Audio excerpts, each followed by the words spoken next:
horrible atrocities. Thousands of women are standing with Women for Change, an advocacy group with one of South Africa's leading voices in the fight against gender-based violence and femicide.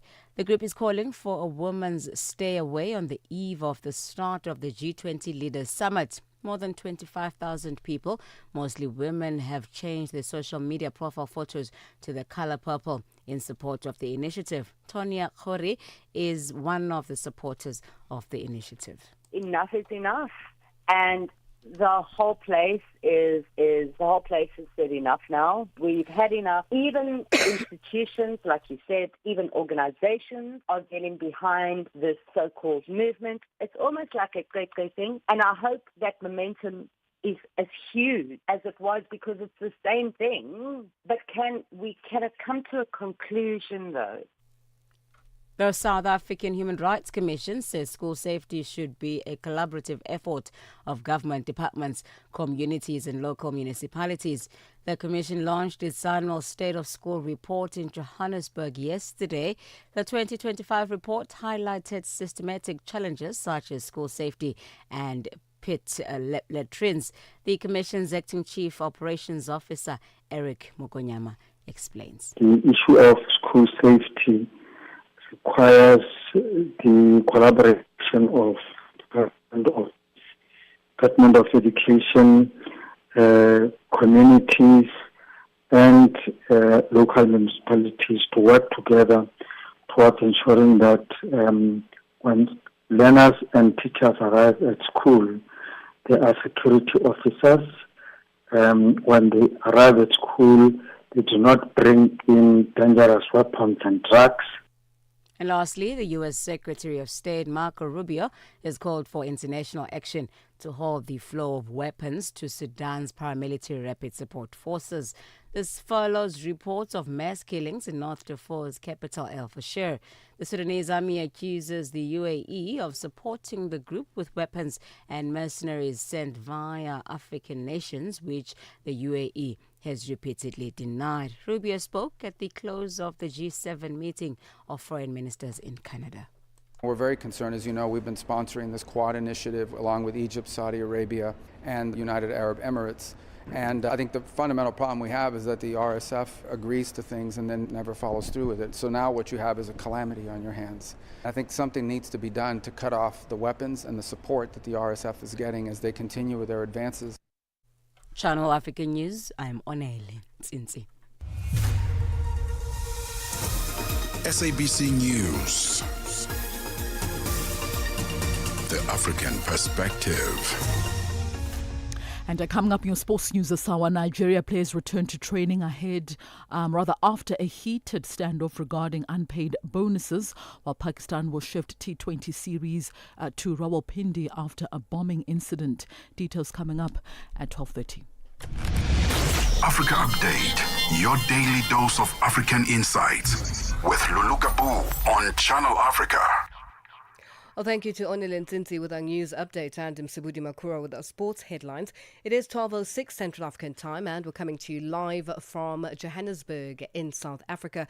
We are on DSTV's audio bouquet channel 802, OpenView channel 628 and on www.channelafrica.co.za as well as on the SABC Plus app available on the Apple and Google Play stores.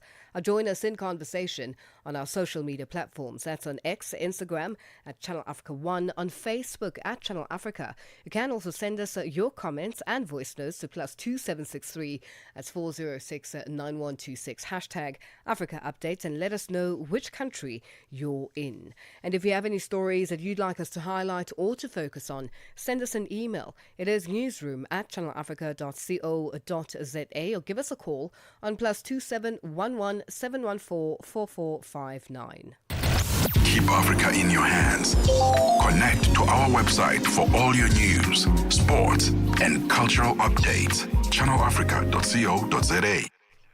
Well, today on hashtag Africa Update Us, democracy and human rights in East Africa are once again under scrutiny, from Tanzania's disputed elections and Uganda's violent crackdown on the opposition to Kenya's own struggles with police brutality during protests. Now, our question to you today is, what is your response to this? Share your thoughts and your views on all our social media platforms. That's on X, Instagram at Channel Africa 1, on Facebook at Channel Africa.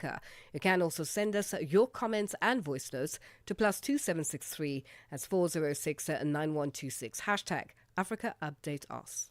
Africa Update with Lulu Kabu, 12 to 1 p.m. Central African Time.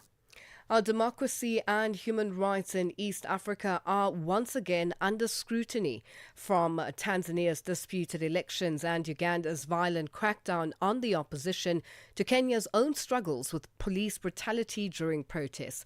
To unpack what these developments mean for the region, Channel Africa's Nairobi correspondent Daniel Ominde spoke to a Kenyan human rights defender, Mwanashe Ahmed. In recent months, East Africa has witnessed growing concerns about democracy and human rights, from opposition candidates being barred in Tanzania's just concluded elections to violent crackdowns in Uganda and the use of force against peaceful protesters there in Kenya. As the region heads into another election cycle, questions are being posed about the future of civic space and accountability. The human rights defender Manasseh Ahmed help us unpack the state of democracy and human rights in East Africa. Just starting us off, looking at the recent events, one, we just concluded the elections period in Tanzania.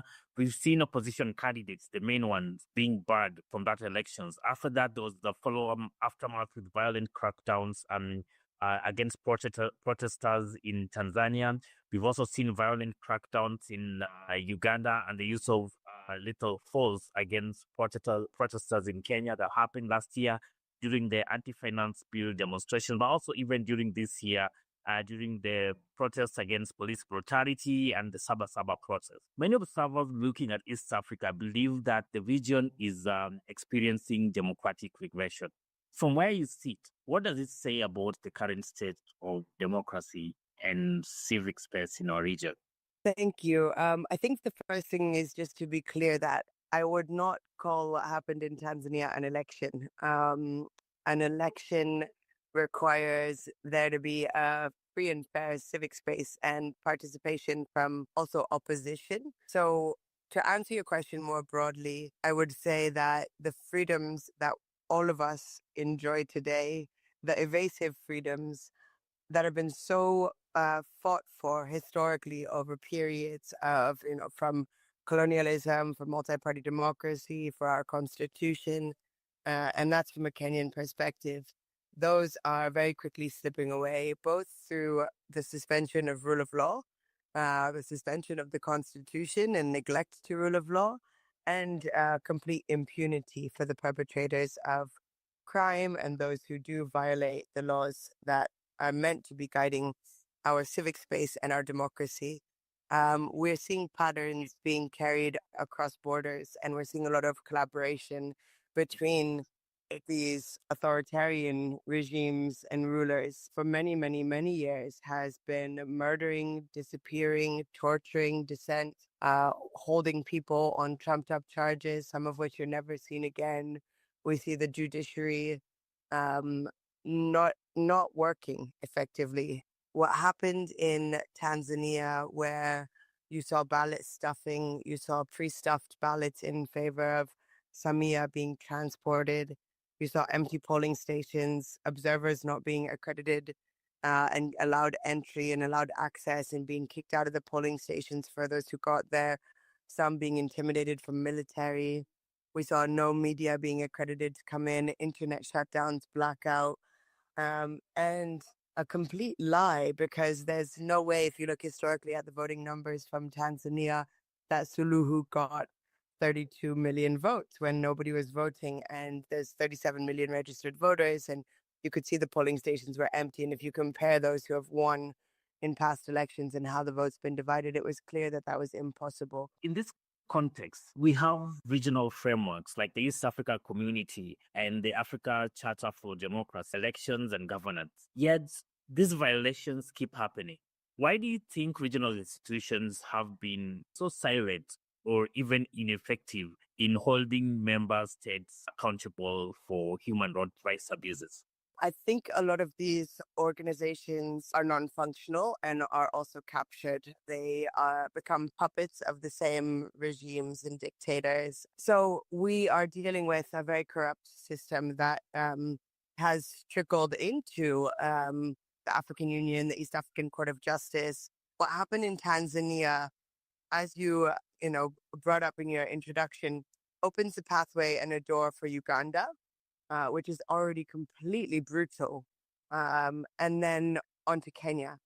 And if this is allowed, it sets a really bad precedent, and none of us are willing to stand by and allow that to happen. The struggle for democracy and human rights in East Africa is far from over. But as Manasseh Ahmed reminds us, silence is never an option. Daniel Ominde, reporting for Channel Africa from Nairobi. Your window to the continent and beyond. Africa Update, only on Channel Africa. African Perspective. Let the good times roll. From the 10th of October, make a note.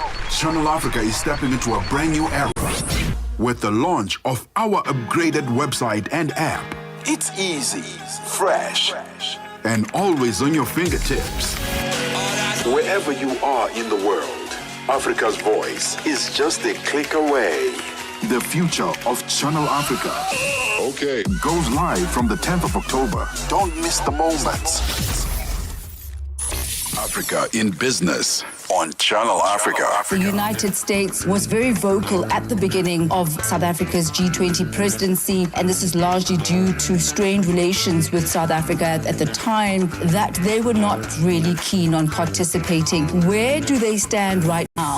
The US is planning to take over the presidency of the G20 next year, and our understanding from them is that they intend to continue to do so, and therefore it is quite difficult then to be in a situation where you are not attending deputies' meetings or discussions during our presidency and then to take over the presidency next year. From a finance track perspective, there has been engagement. We've been working on a communique last week and this week here in Zimbabwe. What's important about that is that it's a consensus document, and so all the members in the room have to agree to the language that is used there, and our US colleagues have been part of those discussions and negotiations. Bringing the African markets into your home. Channel Africa, the African Perspective. Africa Update with Lulu Kapu, 12 to 1 p.m. Central African Time. It is 12:15 Central African Time, and we're coming to you live from Johannesburg in South Africa. Today on Hashtag Africa Update asks, democracy and human rights in East Africa are in the spotlight once again. From Tanzania's disputed elections and Uganda's violent crackdown on the opposition to Kenya's own struggles with police brutality during protests. Now, our question to you today is, what is your response to this? Share your thoughts and your views on all our social media platforms. That's on X, Instagram at Channel Africa 1, on Facebook at Channel Africa. You can also send us your comments and voice notes to +2763 at 406 9126. Hashtag Africa Update Us. Madapiri pazochitika. Madapiri pazochitika. Mafuta galimoto akwera mtengo mudziko la Malawi, ndipo nkhani anthu ayilandira mosiyanasiyana, ndipo mtolankhani nzathu mudziko la Malawi Kondwani Nyamasauka tili naye pa line pano kuti atifotokozere zambiri. Kondwani, kodi uli bwanji? Mafuta galimoto kodi akwera kufika pa bwanji? Mafuta galimoto akwera amene tuyankhula pano kukambonena kuti usiku wathawu petrol wakwera kuchokera pa 2,530 kwacha kukafika pa 3,499 kwacha. Koma nkhani ya mapercentage ndi 38.30%, pamene diesel wachoka pa 2,734 kwacha kukafika pa 3,500 kwacha, yomwe ikuyimira kuma percentage 28.02%. Zochitika pa nthawi ya 6 koloko kufikira 7 koloko madzulo, lolemba mpaka lachisanu ndi Madapiri. Je, una jambo lolote akilini mwako? Je, Una shauku kuhusu masuala muhimu? Na je, una maoni ambayo unataka yasikike? Kweli, hili jukwaa ni la kwako. Piga simu au tuandikie kwenda WhatsApp namba alama ya kujumulisha 2760552594 na tutakupigia simu. Mtangazaji wa habari zetu za Afrika Kusini mjini Johannesburg. Hivyo unaweza kuwa mshirika kwenye matangazo yetu. Sio mazungumzo tu, ni fursa yako ya kuchangia maoni yako na kushirikiana na jumuiya ya wasikilizaji wanaotamani mtazamo wako. Tufuate kwenye mitandao ya kijamii. Tembelea tovuti yetu www.channelafrica.co.za na uwe tayari kushiriki na kuchangia maoni yako kwenye Channel Africa. Channel Africa, mtazamo wa Kiafrika. Africa Update on Channel Africa. It is 18 after 12 Central African time, and we're coming to you live from Johannesburg in South Africa. South Africa's Border Management and Immigration Anti-Corruption Forum conducted an awareness campaign at the Beitbridge port of entry on Tuesday, delivering a clear warning to border officials that anyone involved in corrupt activities will face the full force of the law. Chaired by the head of the Special Investigating Unit, Advocate Andy Mutiba, the forum reaffirmed its unwavering commitment to rooting out corruption within the border management and immigration sectors. We are going to come back to that story as we are covering one of those big stories. It is almost the end of the year. We now go to another big story that is on the table, where the 7th Africa Scientific Conference on medical products regulation in Africa comes to an end today. Now, the conference brought together policymakers, regulators, scientists, and industry leaders to discuss regulatory harmonization and its impact on health, product manufacturing, and trade. The event aims to boost Africa's ability to produce safe and quality assured medicines and vaccines, reducing reliance on imports. Currently, over 90% of medicines are imported and less than 1% of vaccines are produced locally. And to discuss this, we are joined on the line by Chimwemwe Chamdimba, a Principal Policy Specialist at the African Union Development Agency, the ADA NEPAD. Chimwemwe, good afternoon, and thank you for joining us on Africa Update. Good afternoon. Thank you for having me. Now, talk to us about this conference. It's aimed at boosting Africa's ability to produce safe and quality assured medicines and vaccines. Now, what strategies were discussed and how will they address current challenges in local production on the African continent? Well, indeed, this conference addressed issues around ensuring access to medical products by our African populations, focusing mainly on looking at regulation of medical products as an enabler, focusing on how do we ensure that the work that the regulatory authorities do, because they are gatekeepers. When we are talking about access, when we are talking about manufacturing, when we are talking about trade in medical products, it is a different ball game. We need to ensure that we are trading in products that are of good quality, that are safe, and that are effective. That would really address our public health needs. So you can literally see that the regulator becomes a gatekeeper. If we are to talk about manufacturing, the regulator has to ensure that we are producing products on the continent that are of good quality. When it comes to trade, different African countries have national regulatory authorities that look at the products, that approve products that are circulating in the market. And that in itself sometimes can be a hindrance in two ways. Firstly, if it is not done in a timely manner, if the regulator doesn't have capacity to effectively regulate, it takes time. And that time that is taken also delays the time that the product can get to the patient. Secondly, if I am a manufacturer and I want to go into different markets on the African countries, you end up, meeting different requirements by the national regulators in the different countries. And in that way, it also delays how much time, it takes time for the product to get to the patient and also product entry into the market. All these can sometimes become barriers to trade, barriers to manufacturers, because if there's so much fragmentation, if there's so much diversity when it comes to regulatory systems, manufacturers are not interested to invest in such a market because they know that it's not an enabling, environment for them to manufacture and trade. So in this conference, really different stakeholders, as you can see, this dialogue is not just about the regulators themselves.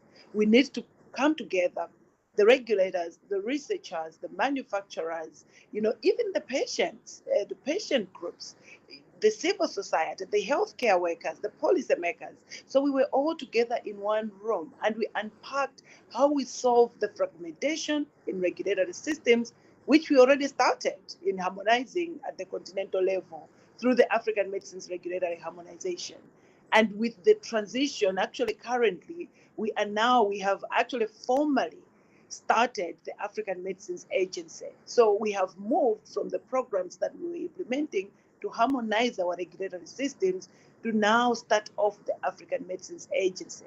So we've really focused on setting up an African Medicines Agency that is an enabler to both trade as well as manufacturing on the African continent. Now, just looking at, if we go back to the COVID-19 pandemic, which was a huge lesson for not only the African continent, but the globe as a whole, what potential impact could this have on Africa's pharmaceutical industry, especially with the experience that we have coming from the COVID-19 pandemic and how Africa was left on a back foot, so to speak? Exactly. We as an African continent, as you're rightly saying, we were left on the back foot. We were more on the receiving end. And the conversations around ensuring that we have our own secured spaces where we have it's available to respond to our public health needs, they did not only start with COVID. COVID just highlighted the real challenges that the continent has when it comes to vulnerabilities of our supply chains. Because you may recall at that time, even though vaccines were being manufactured elsewhere in the world, the supply chains were disrupted. We couldn't get the products that we needed.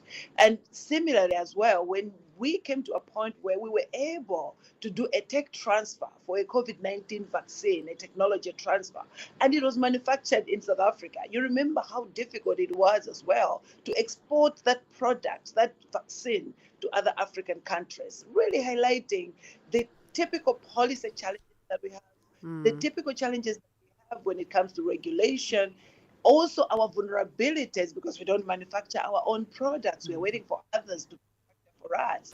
And now, even unfortunately, we have run out of time, but I have to just wrap up with this. The issue of security, promoting health security, was this highlighted? And, just in 15 seconds, what were the outcomes for this? So for health security, I think at the center of health security, it is access to quality services. And access to quality services, it also requires access to quality medical products. You can't talk about health services without medical products. So it was highlighted that for us to ensure health security, we need to ensure that we manufacture on the continent, we trade on the continent, we work together and solve our continent. Chimwemwe, thank you so much for your time on Africa Update. We'll leave it there for today. That was Chimwemwe Chamdimba, a principal policy specialist at the African Union Development Agency, joining us on the line. Você é fluente em português? É apaixonado por rádio e quer trabalhar na África do Sul? Você tem documentos que o qualificam para trabalhar na África do Sul? Nesse caso, podemos ter uma oportunidade para você trabalhar no Canal África. Envie seu currículo e demonstração para Canal África at newsroom@channelafrica.co.za. Lembre-se, se você não receber alguma resposta nossa em 14 dias, isso significa que você não foi selecionado. Canal África, a perspectiva africana. Africa Update on Channel Africa. It is 27 after 12 Central African time, and we're coming to you live from Johannesburg in South Africa. Our South Sudan's leader, Salva Kiir, has dismissed one of his vice presidents, Benjamin Bol-mel, as well as the central bank governor and the head of the revenue authority. No explanation has been given for the dismissals. Ball Mel had been tipped as Kier's possible successor.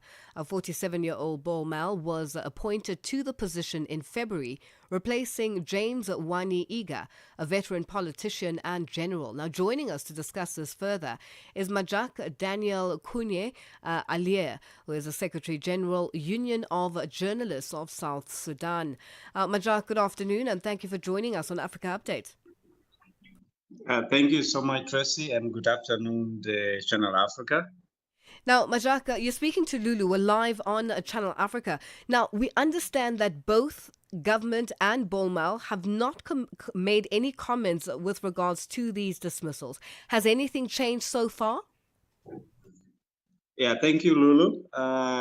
The changes of yesterday night through presidential decree came as a surprise to everybody, though there were some rumors that were circulating earlier on that day, particular day, the whole of yesterday, were circulating that Ball Mill had a potential of him being put under house arrest without a key indicators as to what has preempted the president to be able to put his most viewed as a most ally and somebody's potential to be tipped to be the one that is being prepared to be a replacement for his seat. Unfortunately, at 8 o'clock yesterday, everybody came to a working surprise that Benjamin Ball Mill was also relieved from his position as the vice president for economic cluster, as well as the first deputy of Sudan People Liberation Movement, that is SPLM, as well as also demoting him from the rank of Major General to private, as well as dismissing him from the service. So this completely came as a shock and came as a humiliation to someone that has really been very close to him. And up to now, all South Sudanese are really crushing their heads behind what really went wrong. And no one is really getting answers to that. Now, Ball Mel has been described as divisive. Just take us through why he would be described as being divisive. And there's also talk of an internal power struggle. Yes, that is to some views of other people. They allege that Ball Mill is divisive, and maybe that could be his technical way of working with people. And as a business oriented gentleman, in business you can be divisive as means that you are getting profit to yourself in terms of business perspective. If you have transferred that aspect of how you operate business in order to gain the profit, and then definitely in politics, that's not how it's supposed to be. There in politics is whereby you have to look at certain aspects where you should avoid conflict with people, where you should be accommodating different views as well as compromising. If this essential non-violent means of resolving issues in such a very high ranking portfolio could also not be the way that he has been operating, and then definitely not everyone will really love what you are doing.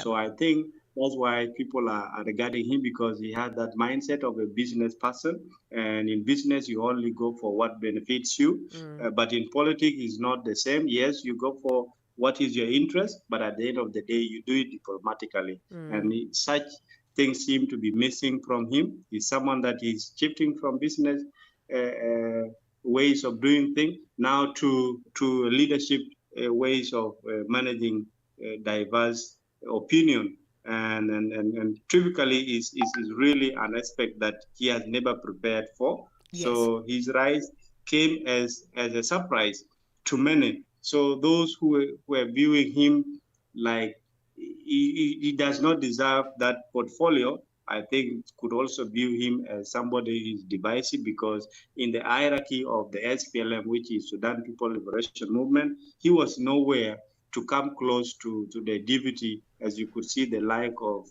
James Waniga, whom he replaced in that docket of the vice president for economic cluster, as well as the first deputy in the Sudan Liberation movement. Well, Mmatsheko, So we completely have run out everybody of was very time. shocked. Mmatsheko, unfortunately, we have run out of time and are going to have to leave it here for today. Thank you for joining us on Africa Update. That was Mmatsheko Daniel Kouani Ale, Secretary General, Union of Journalists of South Sudan, joining us on the line. Our news headlines up next with Onel Nzinzi. SABC News. Headlines. The African Perspective. Thank you, Lulu. A court in Gabon has sentenced the former First Lady and the son of deposed President Ali Bongo to 20 years in jail following a 2-day trial. China vows to work collaboratively with South Africa to drive equality, sustainability and justice. And Israel has reopened the Zakim crossing in northern Gaza to allow humanitarians aid trucks into the enclave. Channel Africa News, I'm Onele Nzinzi. SABC News. Headlines. The African Perspective. Sports on Channel Africa. The African Perspective.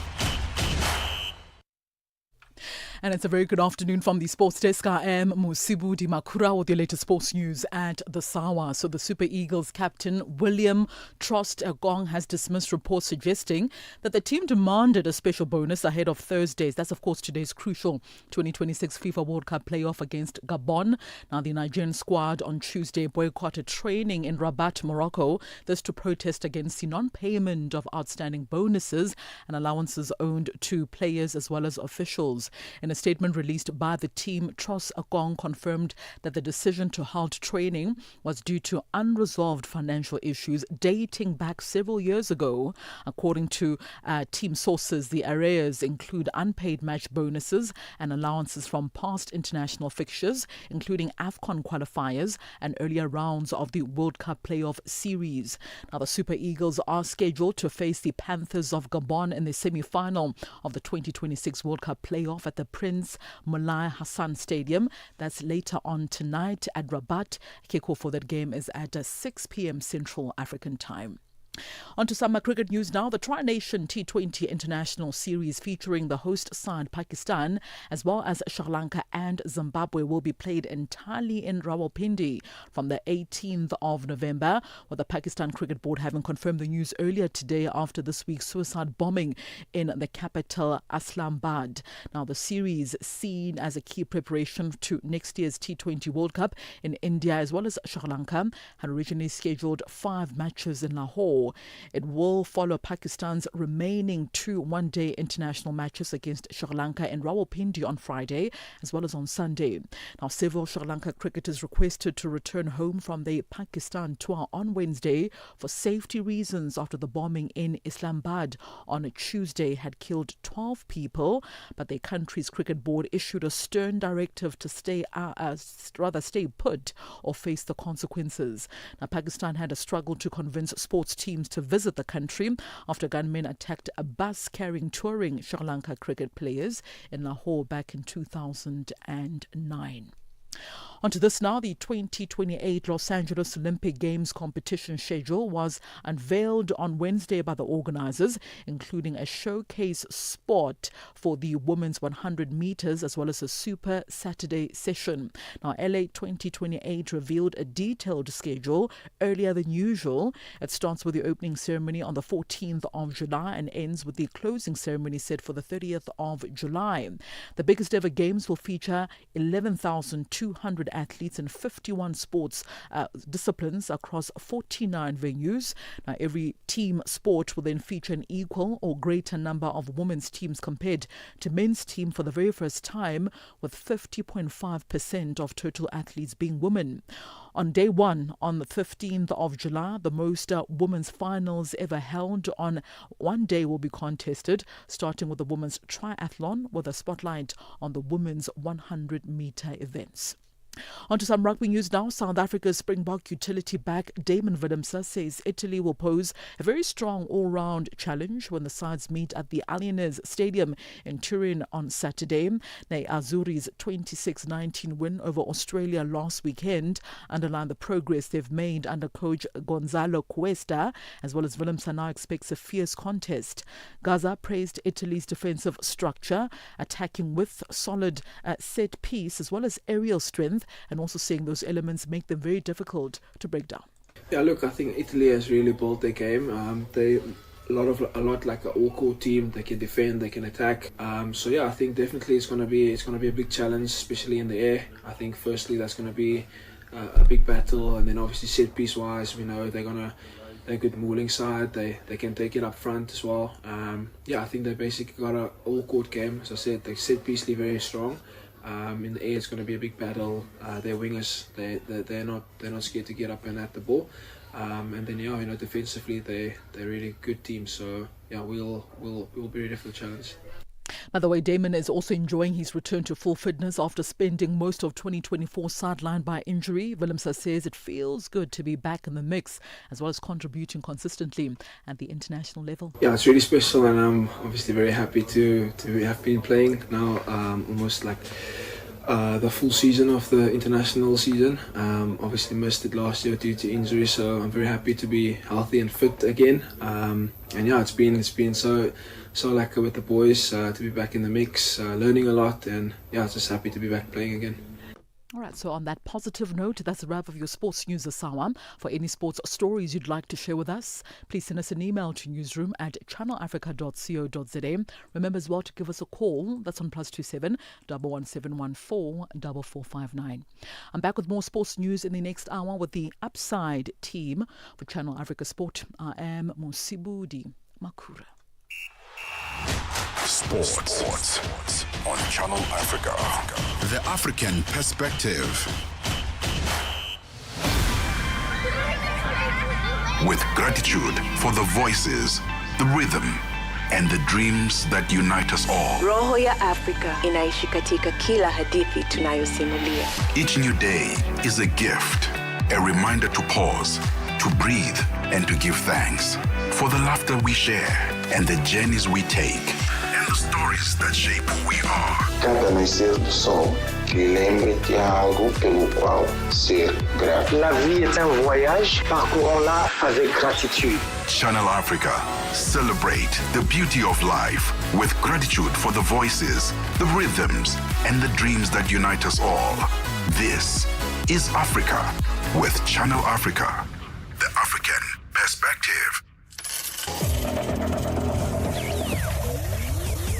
Business news on Channel Africa. The African perspective. Thank you, Lulu. Good afternoon. Let's start in West Africa. Nigeria's National Assembly has approved an additional $784 million in domestic borrowing to help fund a shortfall in the 2025 budget. President Bola Tinubu sought their approval 2 weeks ago, citing a gap between the $9.37 billion deficit proposed by the executive and the $10.427 billion passed by lawmakers.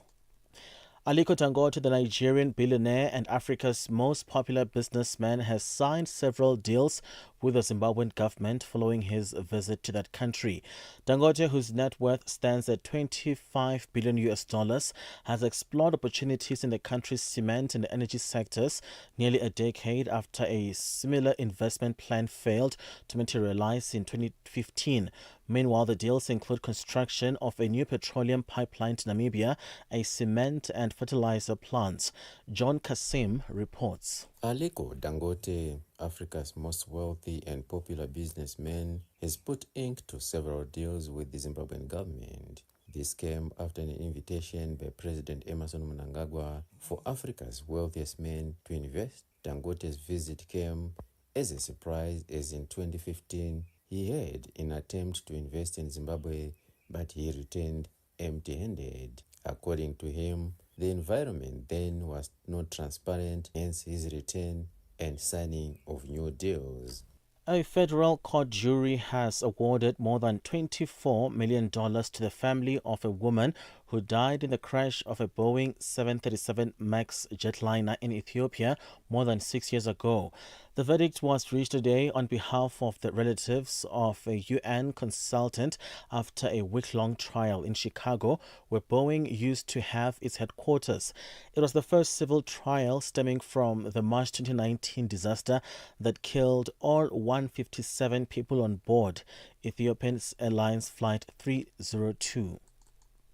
Researchers have warned that global carbon emissions from coal, oil and gas are set to reach a record high this year. They present results of their study at this year's COP30 Climate Summit in Brazil. The BBC's Matt McGrath has the details. The global carbon budget gives a complicated picture of a world that is going through a massive change in how it generates energy. More coal, oil and gas have been burned this year, so emissions from fossil fuels are up just over 1%. But the rate of growth of carbon output has slowed remarkably over the past decade.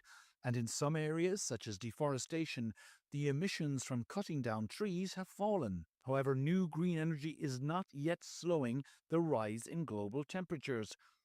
U.S. President Donald Trump has blamed Democrats for the government shutdown, which he says could have been avoided. This was after he signed a bill to end the 43-day shutdown of government after the U.S. House of Representatives passed it. Democrats had been refusing to reopen the government unless Trump agreed to extend health insurance subsidies. Trump, who has welcomed the breakthrough, outlines what will follow. With my signature, the federal government will now resume normal operations, and my administration and our partners in Congress will continue our work to lower the cost of living, restore public safety, grow our economy, and make America affordable again for all Americans. $1 in Nigeria is 1,000 naira 438, in Botswana 13 pula 43. Kenya the dollar is 128 shilling 21. Zambia 22 kwacha 46. BRICS countries, $1 in Brazil is at 5 shilling 28. Russia 81 rubles 15. India 88 rupee 59. China 71.12. South Africa 17 rand 11 cents. $1 is 76 pence to the British pound, 86 to the euro. Commodities: gold is trading at $4,236, platinum at $1,630 per ounce. The price of Brent crude oil $62.50 a barrel. That is all for now. For any business stories you'd like to share with us, please send us an email at newsroom@channelafrica.co.za, or you can call us on +27 11 714 4459. For Channel Africa Business, I am Chanduko Ligege. Business news on Channel Africa. The African perspective. Be inspired. Stay informed. Channel Africa, the beauty of life. Now available anytime, anywhere with our new app. Your window to the continent and beyond. Africa Update. Only on Channel Africa. Channel Africa. The African perspective. Well, thank you to Chanduko Ligege with our business news. It is 12:45 Central African time, and we're coming to you live from Johannesburg in South Africa. Now, water security in Africa took center stage at the Alcisa Africa and Global South Water and Sanitation Dialogue, which was underway in Johannesburg, South Africa. The gathering brought together stakeholders from across the world to share their insights into the issues regarding water and sanitation. One topic that was discussed is From Pollution to Progress, our Dutch reflections for South Africa's water quality and wastewater reform. To discuss this topic further, we are joined on the line by Ntombizanele Bila Mapuriwa, Provincial Head, Western Cape, Department of Water and Sanitation. Ntombizanele, good afternoon, and thank you for joining us on Africa Update. Good afternoon, and good afternoon to your listeners. Thank you so much for having me. Now, the session was on Dutch reflections. What can South Africa take from this session? Well, thank you so much for that. I think there's quite a lot that we took from the session, given the fact that some of the challenges that the Dutch experience they are not different from what we are currently experiencing in South Africa in terms of the water pollution to our water resources. It was quite interesting to learn that it took them plus or minus 25 to 30 years to rehabilitate the river that was highly polluted and up to where they are now. So it's quite a number of things, factors that has made it a point that they've reached where they are in terms of ensuring that their water resource, which is riverine, is rehabilitated. First of all, if you look at the political buy-in, it is something that they also experienced in terms of the shortage of their process controllers, which are the plant operators who are operating the plants. So there are quite a number of things that we picked up from the Dutch experience that we are currently implementing in some of the municipalities, and it is working excellent. And thanks to the Blue Deal project that is chaired by Marion Verda of Dutch. Now, why is it important for South Africa to learn from the Dutch? You touch on key areas where there is similarities and just the time frames for the Dutch to get their systems right. Talk to us about why it's important to learn from them. I think it is important because the fact that it took them close to 30 years with the experience that they have experienced, with all the challenges that they have come through. For South Africa, it doesn't have to take us 30 years. It doesn't have to take us 25 years. If we can implement what other countries have experienced and implemented in terms of ensuring that all their facts are on board. If you look at the Dutch, how they've dealt with it, they stopped working in silos. It was not a one organization to put, or rather to rehabilitate their water resources. It was a collaborative effort. They've worked with all the institutions. They've worked with all with the politicians. They've worked with everybody, even the community. So it was a joint effort. So those are some of the things that in South Africa we need to have that joint effort. It has to be from national, provincial, local partners, community members. I like what they always say, that nothing for us without us, meaning that we need to bring in the community members. They are the ones who should be able to take ownership. So coming from the experience from the Dutch, and also looking at their SCM processes. Say, for an example, there's a pipe burst within their area of a municipality. It doesn't take them a week. It doesn't take instantly. They implement that. They ensure that the pipe burst is fixed. They ensure that all that running sewer that is running within their area of jurisdiction it's completely fixed. So those are the take homes that we are currently wanting to ensure that our local authorities, they do the same. As you are aware that water, it has been elevated. It is now the first priority, top priority in the country, as it was said by the government during the SONA. President has made that pronouncement to say that water, it is the top priority. So we need to prioritize our water resources. We need to prioritize how we take care of our drinking water quality. Yeah. And very quickly, we have run out of time, but I have to ask, you head up the training of blue drop and green drop inspectors. Take us through that very briefly. We have run out of time, and I'm literally stealing time away from the show. Okay, look, that was a very interesting journey that I've gone through in my early youth. We trained blue drop, green drop, no drop inspectors.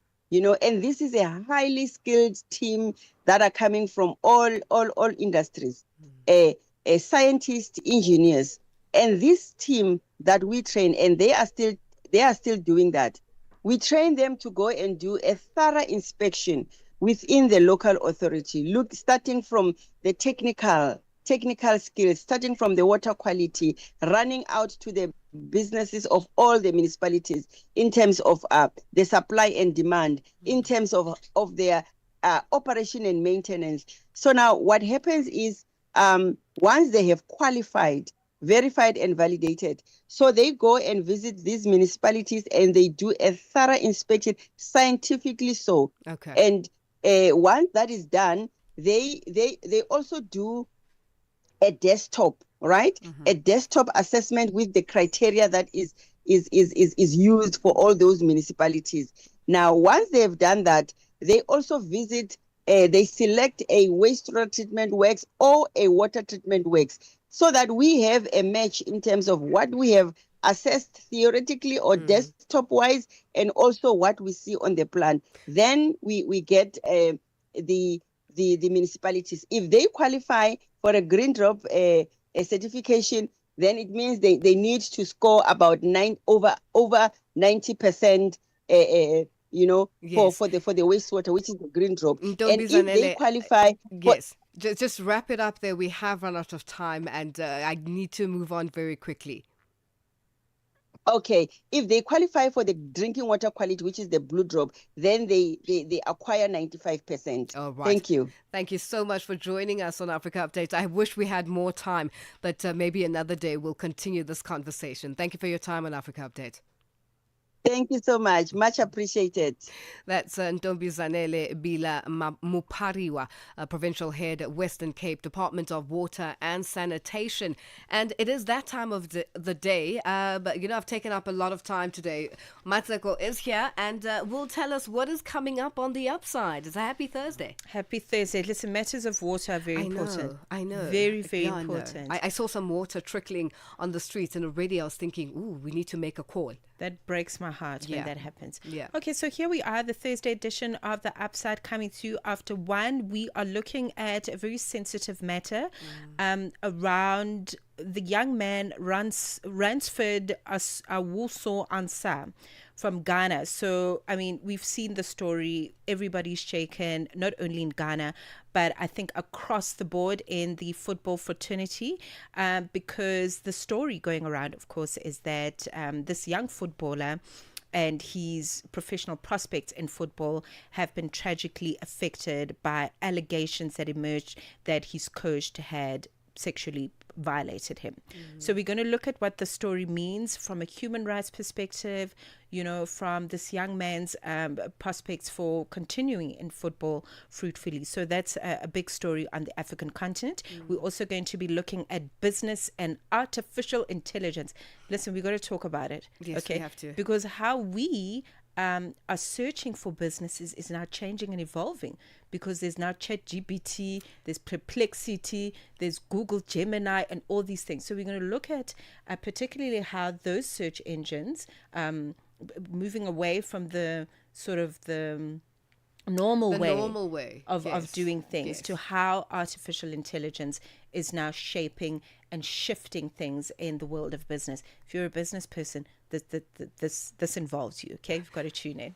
That's the upside coming up at the top of the hour with Mmaseko Mosito and Tebogo Lekhuleni. And do stay tuned. It's a very interesting one coming up. A lot happening on this front. We continue on Africa Update. And as you know, we always speak to people from different parts of the continent and the world. And now we go to Zimbabwe, where the opposition party National Democratic Working Group condemned the arrest of its leader, Job Sikala, in South Africa after commercial explosives were found in the vehicle he was traveling in. The party says the charges are fabricated and part of a broader campaign against the opposition. Now, Sikala is appearing together with his co-accused in court for a bail application. And to give us an update on what is happening, we are joined on the line by SABC reporter Khayelihle Khumalo. Khaya, good afternoon and thank you for joining us on Africa Update. Well, fantastic, Lulu. And, well, I can tell at least much.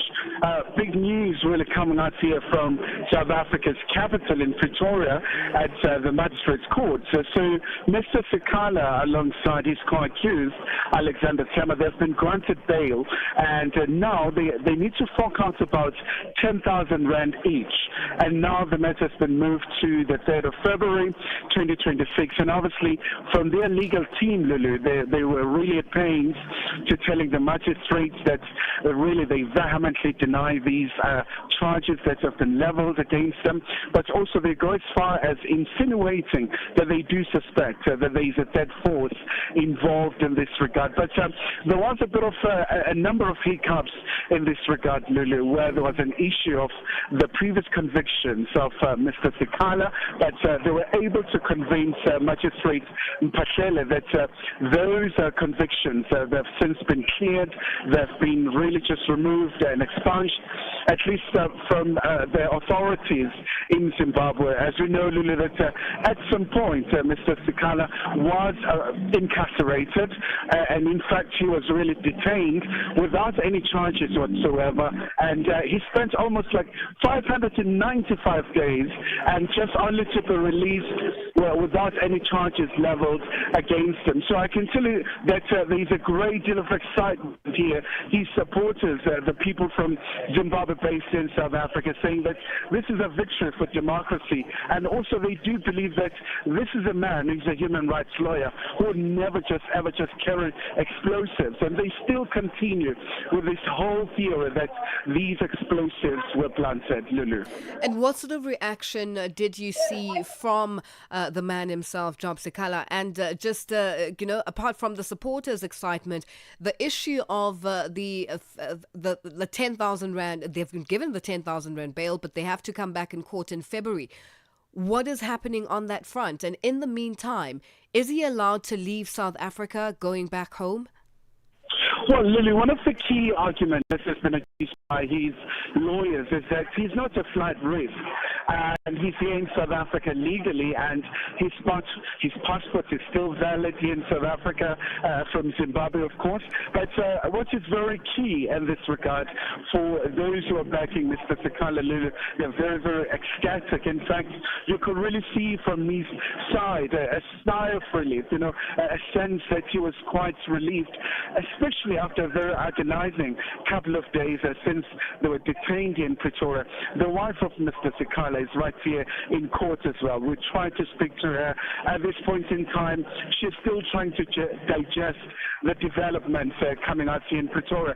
So from the side of those who are pro Mr. Sikala, they say this is a very good day for justice. But obviously we know that, from the side of the Zimbabwean government, they've always been steadfast in saying that the law must take its course. Yeah, Kaya, it's been a pleasure. Thank you so much for joining us. We have run out of time and are going to leave it there. That's SABC reporter Kaya Lekhuleni joining us live from the High Court in Pretoria, where Job Sikala and his co-accused are now out on bail, literally 10,000 rand bail each, and that has been covered. That's how we wrap Africa Update today. It's been a good one. Continue with us on all our social media platforms, and keep safe, and let's do this again tomorrow. Bye-bye.